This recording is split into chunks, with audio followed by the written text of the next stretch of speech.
வணக்கம் மாணவர்களே. இன்று நாம் மிகவும் முக்கியமான ஒரு இயற்கை வளமான நீரை பற்றி கற்றுக்கொள்ளப் போகிறோம். நீர் இல்லாமல் பூமியில் உயிர்கள் வாழ முடியாது. மனிதர்கள், விலங்குகள், தாவரங்கள் அனைவருக்கும் நீர் மிகவும் அவசியமானது. நாம் தினசரி வாழ்வில் பல செயல்களுக்கு நீரை பயன்படுத்துகிறோம். குடிப்பதற்கு, சமைப்பதற்கு, குளிப்பதற்கு மற்றும் சுத்தம் செய்வதற்கு நீர் தேவைப்படுகிறது. அதேபோல் தாவரங்கள் வளரவும் விலங்குகள் வாழவும் நீர் அவசியம். நீர் 3 நிலைகளில் காணப்படும். அவையாவன திண்மம், திரவம், வாயு. திண்ம வடிவில் பனிக்கட்டியும், திரவ வடிவில் நீரும், வாயு வடிவில் நீராவியும் காணப்படும். உவர்தன்மையின் அடிப்படையில் நீர் 3 வகைப்படும். அவையாவன நன்னீர், உவர்நீர், சவர்நீர் என்பனவாகும்.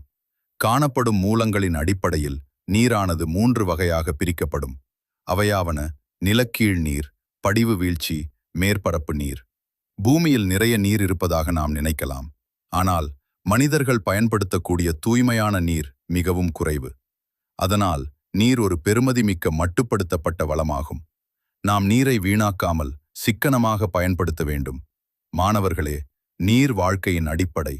அதனால் நாம் அனைவரும் நீரை பாதுகாத்து சிக்கனமாக பயன்படுத்த வேண்டும். நீர் சேமிப்போம், எதிர்காலத்தை பாதுகாப்போம்.